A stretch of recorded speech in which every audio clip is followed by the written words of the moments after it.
श्री गुरुभ्यो नमः। हरिः ओम्। सहनाववतु सहनौ भुनक्तु सह वीर्यङ्करवावहै तेजस्विनावधीतमस्तु मा विद्विषावहै। ॐ शान्ति शान्ति शान्तिः। ॐ शन्नो मित्रः शं वरुणः शन्नो भवत्वर्यमा शन्न इन्द्रो बृहस्पतिः शन्नो विष्णुरुक्रमः। नमो ब्रह्मणे नमस्ते वायो त्वमेव प्रत्यक्षं ब्रह्मासि त्वामेव प्रत्यक्षं ब्रह्म वदिष्यामि ऋतं वदिष्यामि सत्यं वदिष्यामि तन्मामवतु तद्वक्तारमवतु अवतु माम् अवतु वक्तारम्। ॐ शान्ति शान्ति शान्तिः। ॐ भद्रं कर्णेभिः शृणुयाम देवाः भद्रं पश्येमाक्षभिर्यजत्राः स्थिरैरङ्गैस्तुष्टुवागंसस्तनूभिः व्यशेम देवहितं यदायुः स्वस्ति न इन्द्रो वृद्धश्रवाः स्वस्ति नः पूषा विश्ववेदाः स्वस्ति नस्तार्क्ष्यो अरिष्टनेमिः स्वस्ति नो बृहस्पतिर्दधातु। ॐ शान्ति शान्ति शान्तिः। ॐ यश्छन्दसां वृषभो विश्वरूपः छन्दोभ्योऽध्यमृतात् सम्बभूव समेन्द्रो मेधया आस्पृणोतु अमृतस्य देवधारणो भूयासम् शरीरं मे विचर्षणं जिह्वा मे मधुमत्तमा कर्णाभ्यां भूरिविश्रुवं ब्रह्मणः कोशोऽसि मेधया पिहितः श्रुतं मे गोपाय। ॐ शान्ति शान्ति शान्तिः। ॐ मधुवातार्तायते मधुक्षरन्ति सिन्धवः माध्वीर्नः सन्तोषधीः मधुनक्तमुतोषसि मधुमत्पार्थिवगं रजः मधुद्यौरस्तु नः पिता मधुमान्नो वनस्पतिर्मधुमागम् अस्तु सूर्यः माध्वीर्गावो भवन्तु नः। ॐ शान्ति शान्ति शान्तिः। ॐ पूर्णमदः पूर्णमिदं पूर्णात् पूर्णमुदच्यते पूर्णस्य पूर्णमादाय पूर्णमेवावशिष्यते ॐ शान्ति शान्ति शान्तिः। अथ श्रीमद्भगवद्गीता अथ पञ्चमोऽध्यायः। अर्जुन उवाच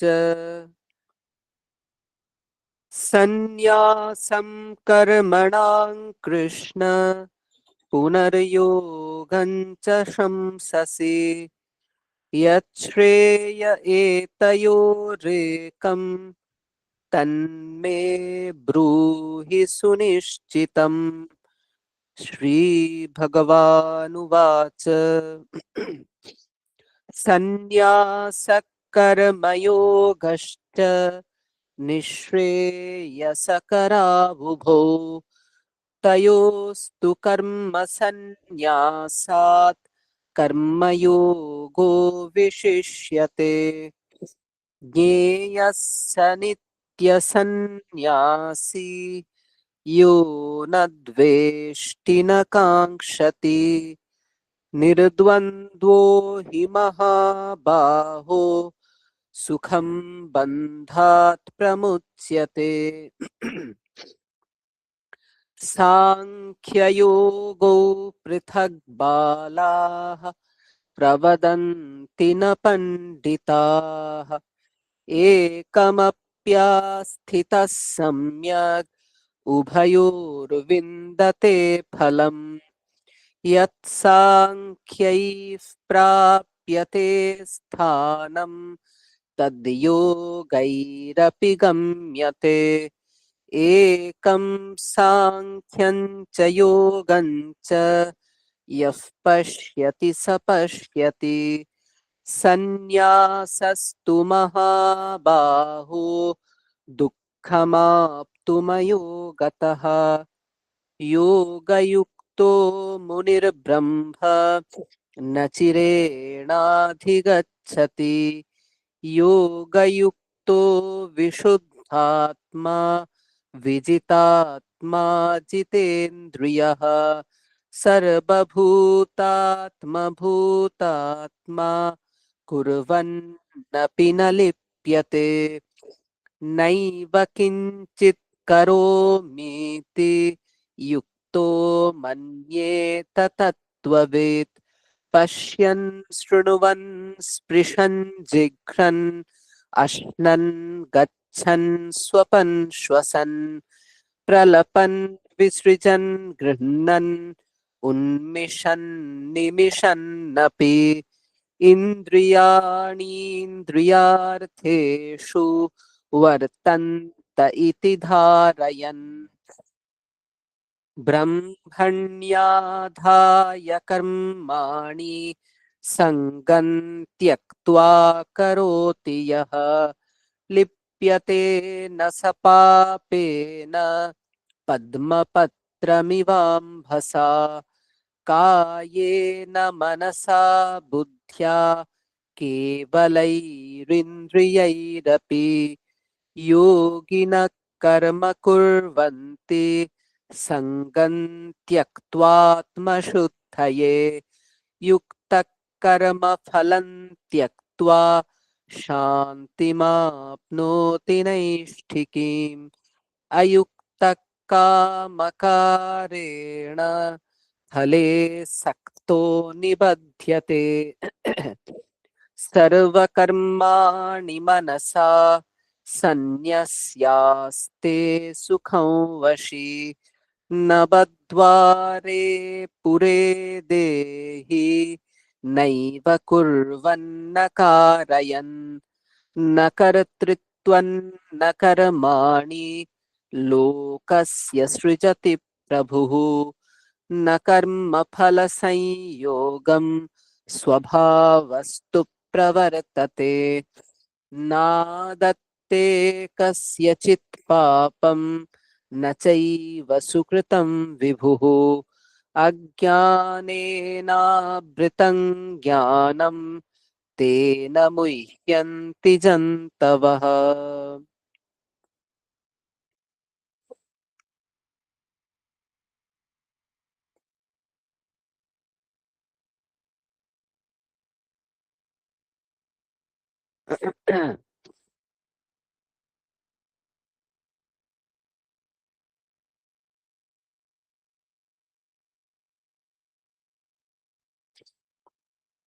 আজকের মনন চতুর্থ অধ্যায়ের 20 নম্বর শ্লোক। त्यक् त्यक्त्वा कर्मफलासङ्गं नित्यतृप्तो निराश्रयः कर्मण्यभिप्रवृत्तोऽपि नैव किञ्चित् करोति सः। আবার পড়ছি। त्यक्त्वा कर्मफलासङ्गं नित्यतृप्तो निराश्रयः कर्मण्यभिप्रवृत्तोऽपि नैव किञ्चित् करोति सः। এখানে বলা হচ্ছে যে যিনি সকল কর্ম ও তার ফলে আসক্তি সম্পূর্ণভাবে বর্জন করে সংসারের আশ্রয় ত্যাগ করেছেন এবং পরমাত্মাতে নিত্য তৃপ্তি লাভ করেছেন, তিনি কর্মসমূহে বিশেষভাবে প্রবৃত্ত থাকলেও প্রকৃতপক্ষে তিনি কিছুই করেন না।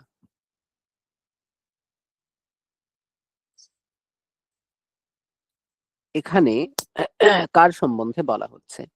এর আগে বলা হয়েছে যে যার সমস্ত কাজ বাসনা এবং সংকল্প রহিত এবং যার সমস্ত কর্ম জ্ঞানরূপ আগুনের দ্বারা ভস্মীভূত হয়ে গেছে, নির্বীজ হয়ে গেছে, পুণ্য পাপ রূপ ফল দানে অক্ষম হয়ে গেছে, তাকে জ্ঞানীরা পণ্ডিত বলে থাকেন। তাহলে পণ্ডিতদের সম্বন্ধে বলা হচ্ছে যে পণ্ডিতরা কেমন হন। এখানে পণ্ডিত বলতে পান্ডা, সাধুসাধ বিবেকিনী বুদ্ধি। আমরা বলেছিলাম আগের আলোচনাতে যে পান্ডা শব্দের অর্থ হচ্ছে যে নিত্য অনিত্য, সৎ অসৎ, সত্য অসত্য এরকম পার্থক্য জ্ঞান যাদের আছে তারা হলেন পণ্ডিত। পন্ডা মানে হচ্ছে পার্থক্য জ্ঞান। তো যিনি নিষ্কাম ভাবে কর্ম করেন কোনো কামনা বা সংকল্প ছাড়া, তার সেই কর্মগুলো আর ফল দান করে না, কারণ জ্ঞান রূপ আগুনে সেগুলো দগ্ধ হয়ে গেছে। আর এই দগ্ধ কর্মবীজ সে ফল দান করতে পারে না, তার থেকে আর অঙ্কুরোদ্গম হয় না। যেমন কোনো ফলের বীজকে পুড়িয়ে দিলে সেখান থেকে অঙ্কুরোদ্গম হয় না, সেরকম জ্ঞান রূপ আগুনে যদি কর্মবীজ দগ্ধ হয়ে যায় তাহলে সেখান থেকে আর শুভাশুভ ফললাভ হয় না। এইবারে সেই পণ্ডিতের সম্পর্কে বলা হচ্ছে যিনি নিষ্কাম ভাবে কর্ম করেন। বলছেন ত্যক্ত্বা কর্ম ফলা সঙ্গম, যিনি কর্মফলের আসক্তি পরিত্যাগ করেছেন।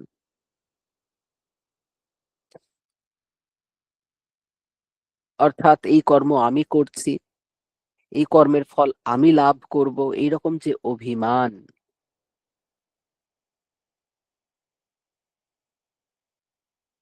এবং সেই ফলে আসক্তি, এই কর্মফল আমি অর্জন করব, আমি ভোগ করব, ঠিক আছে, এই কর্মের অভিমান এবং কর্মফলে আসক্তি,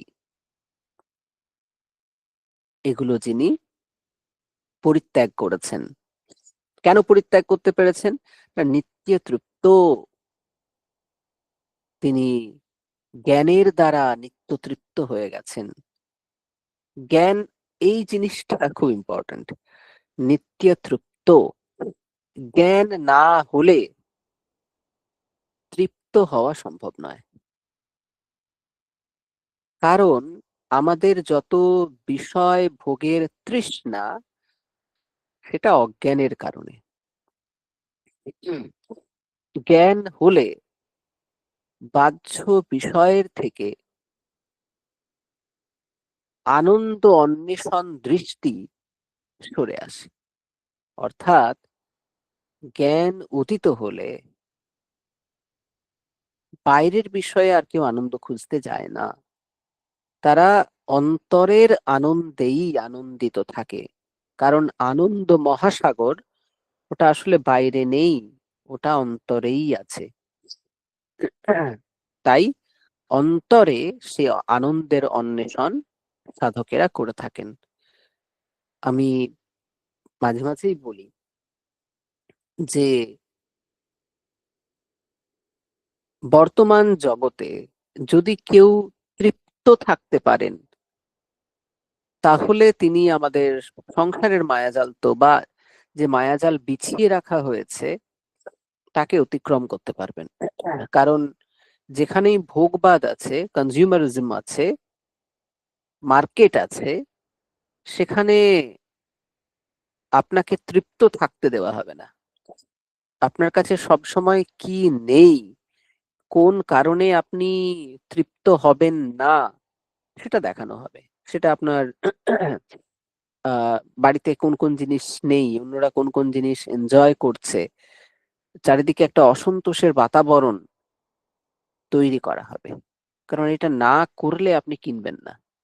যদি আপনি ট্র্যাডিশনাল লাইফস্টাইলে চলে যান কোনো কারণে, যেটা আমাদের বাবা কাকা দাদু ঠাকুমা ওরা যে লাইফ ডিল করতো, যেখানে আহ ভোগের থেকে উপভোগের জায়গা বেশি ছিল, সামান্য এক কাপ চা নিয়ে সবাই বসে পড়তো, সে একটা সমূহ আনন্দ তারা গ্রামের মানুষেরা, বা শহরের এই আগের যেরকম শহরের পাড়া ছিল সেগুলো পরিবর্তন হয়ে গেছে। সুতরাং আহ যতক্ষণ না পর্যন্ত এই উইজডম আসছে, প্রজ্ঞা আসছে, ততক্ষণ অব্দি তৃপ্তি লাভ করা কঠিন। তো সুতরাং এখানে বলা হচ্ছে, যিনি সমস্ত কর্মফলে আসক্তি পরিত্যাগ করেছেন এবং তিনি নিত্য তৃপ্ত, তিনি নিত্য তৃপ্ত, অর্থাৎ তার তিনি নিজে তৃপ্ত হয়ে গেছেন। আর অতৃপ্তি বশত অপ্রাপ্তকে পাওয়ার জন্য তিনি উন্মাদের মতো বাইরে ছুটে বেড়াচ্ছেন না। এবং এই নিত্য তৃপ্ত হওয়ার কারণে নিরাকাঙ্ক্ষা বিষয়েষু, শঙ্করাচার্য বলছেন, তার বিষয়ের আকাঙ্ক্ষা চলে গেছে। কেউ যদি তৃপ্ত হয়ে যায় অন্তরে, তখন তো সে আর বিষয়ের দিকে ছুটে যাবে না ভোগের জন্য। তার মানে সে সমস্ত কর্ম পরিত্যাগ করে দেবে তা না, সে নিশ্চয়ই কর্ম করবে। কিন্তু ওই যে তাগিদটা, এ বাবা আমার তো এটা নেই, আমাকে তো এটা অর্জন করতে হবে, এইটাতে সে এই এই যে ইঁদুর দৌড়, এইটাতে সে অংশগ্রহণ করবে না। তো এখানে বলা হচ্ছে যে পণ্ডিত সে কর্মফলের আসক্তি পরিত্যাগ করে এবং সে জ্ঞানের দ্বারা নিত্য তৃপ্ত হয়। এবং সে কেমন নিরাশ্রয়, আশ্রয় রহিত, সে দৃষ্ট অদৃষ্ট এবং ইষ্ট ফল দৃষ্ট অদৃষ্ট ইষ্ট ফল সাধনার আশ্রয় রহিত, এরকম শঙ্করাচার্য অর্থ করেছেন। নিরাশ্রয় আশ্রয় রহিত আশ্রয়ো নাম ইয়ত আশ্রিত্য পুরুষার্থম সিসাধয়িষ্যতি, যাকে আশ্রয় করে পুরুষার্থকে সাধন করতে চায়, ঠিক আছে, সেই আশ্রয় পরিত্যাগ করেছেন যিনি। দৃষ্টাদৃষ্ট, আমাদের ইষ্ট ফল আছে। দৃষ্ট মানে ইহলোকে ভোগ্য যেগুলো, প্রচুর টাকা পয়সা, জমি জায়গা, সম্পত্তি ইত্যাদি। অদৃষ্ট মানে পরলোকে, স্বর্গলোকে গিয়ে যা যা ভোক্তব্য আছে সেগুলো হচ্ছে অদৃষ্ট। এবং এই যে দৃষ্ট কাম্য বিষয় বা অদৃষ্ট কাম্য বিষয়, এর সাধনা শেয়ার করছে না। কারণ কি, সে বিষয়ে নিরাকাঙ্ক্ষ হয়ে গেছে, তার বিষয় ভোগের আকাঙ্ক্ষা চলে গেছে, কারণ সে অন্তরে তৃপ্ত হয়েছে।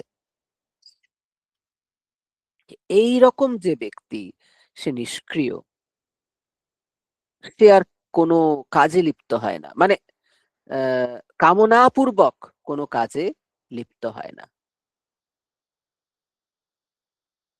এবং তারা যে কাজ করেন সেই কাজ আসলে অকাজ, মানে সেই কাজের কোনো ভ্যালু নেই, কারণ সেই কাজ থেকে তো শুভাশুভ কর্মফল উৎপন্ন হয় না। শরীর ধারণের জন্য কিছু কর্ম করতে হয়, কারণ যাদের জ্ঞান হয়ে গেছে তারপরেও প্রারব্ধ থাকার কারণে তাদের বহুদিন শরীর ধারণ করতে হয়। প্রারব্ধ যতক্ষণ না নষ্ট না হয়ে যাচ্ছে, প্রারব্ধ কর্ম যতক্ষণ না নষ্ট না হয়ে যাচ্ছে, যারা জীবন মুক্ত তাদেরকে শরীর ধারণ করতে হয়। জীবন মুক্ত মানে যাদের জ্ঞান হয়ে গেছে কিন্তু মৃত্যু হচ্ছে না এখনো, কারণ কিছু কর্ম আছে যেগুলো ভোগ করেই সে শরীর ত্যাগ করতে পারবে, তো তার ভোগ চলতে থাকে। কিন্তু যে মুক্ত, তার তো আর কোনো বোধ নেই, শরীরের যে ক্রিয়া আছে সে শারীরবৃত্তীয় ক্রিয়া চলতে থাকে, ঠিক আছে। তো বলা হচ্ছে কর্মণি অভিপ্রবৃত্তোপি, তো সে কর্মে প্রবৃত্ত হয়। কেন? যে লোক সংগ্রহ চিকীর্ষয়া, শঙ্করাচার্য একদম পরিষ্কার আগেও বলেছেন যে লোক সংগ্রহের জন্য, জনগণের কল্যাণের জন্য তিনি কর্মে প্রবৃত্ত হতে পারেন।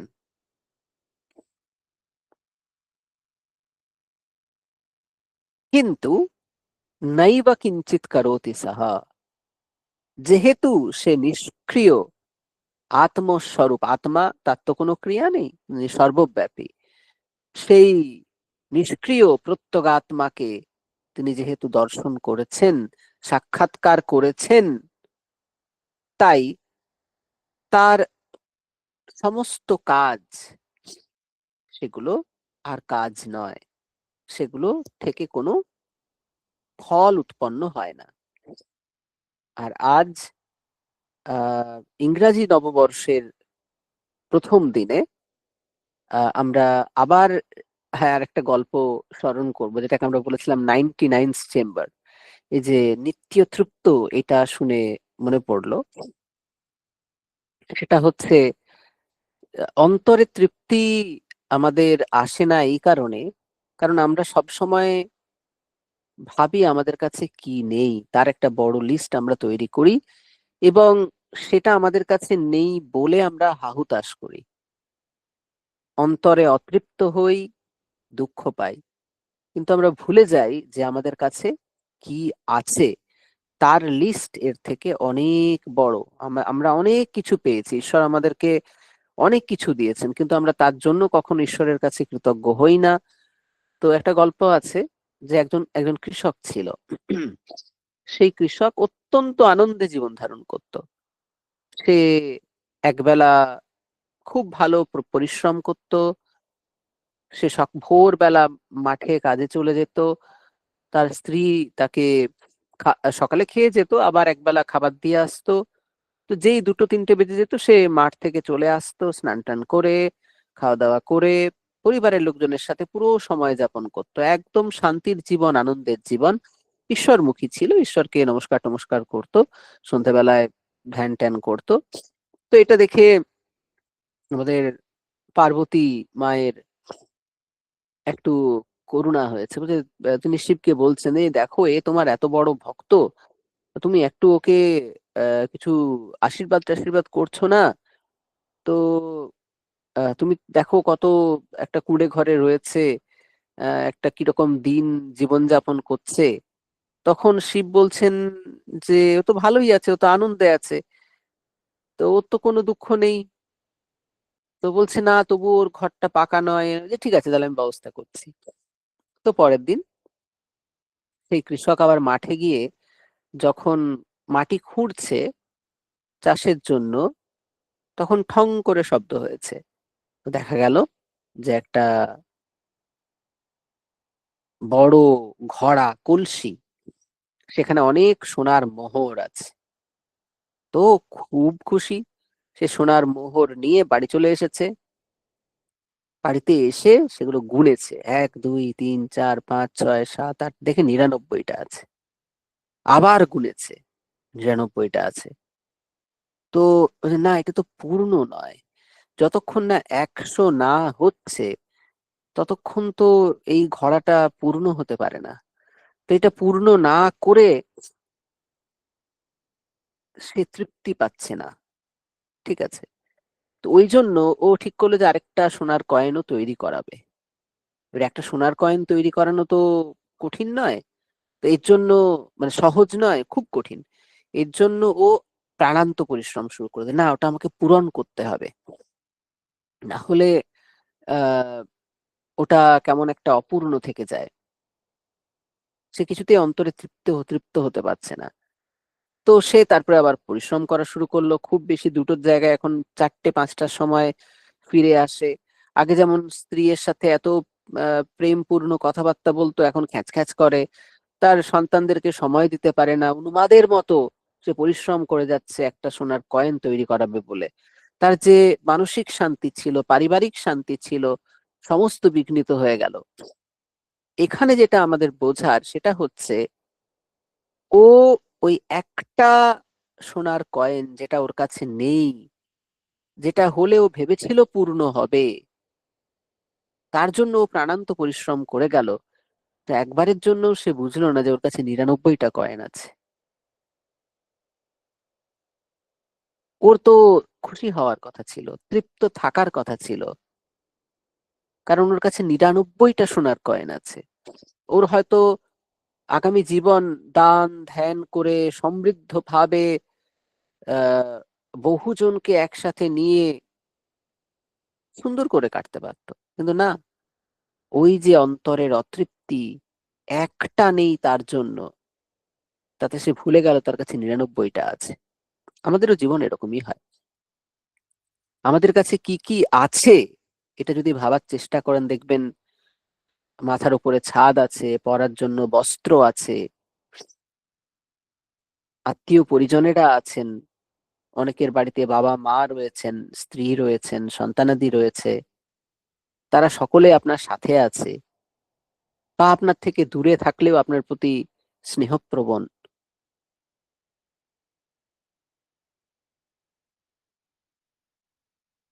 শরীর এখনো অবধি সক্রিয় আছে, মানুষজন এখনো অবধি স্নেহ সম্মান করে। আমরা তো তাহলে মোটামুটি যা অর্জন করার দরকার ম্যাক্সিমামটাই অর্জন করে ফেলেছি জীবনে। তারপরে যদি যোগ করি, অনেকে নিজেরা বাড়ি বানিয়েছেন, চাকরি বাকরি পেয়েছেন, বা ব্যবসা করছেন, বা পরিশ্রম করে অর্থ উপার্জন করে পরিবার প্রতিপালন করছেন, তো আপনারা তো মানে অসাধ্য সাধন করে ফেলেছেন।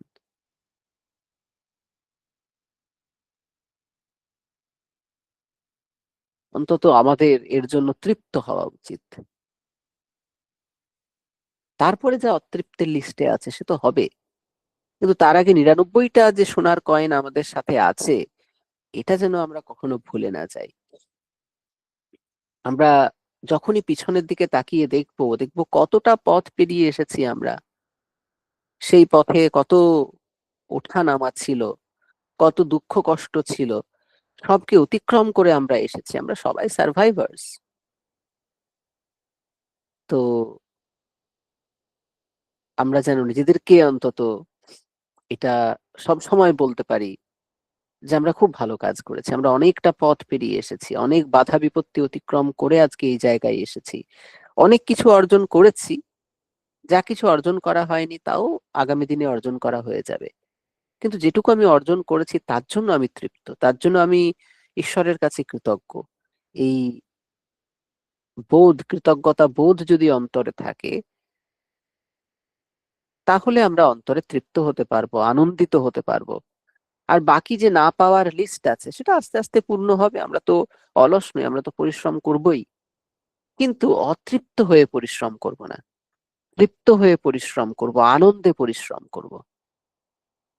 তো আমাদের নতুন বছর, আমাদের এই বিগত বছরগুলোতে আমরা যা অর্জন করেছি, সেই অর্জিত বিষয়ে তৃপ্তি থেকে শুরু হোক।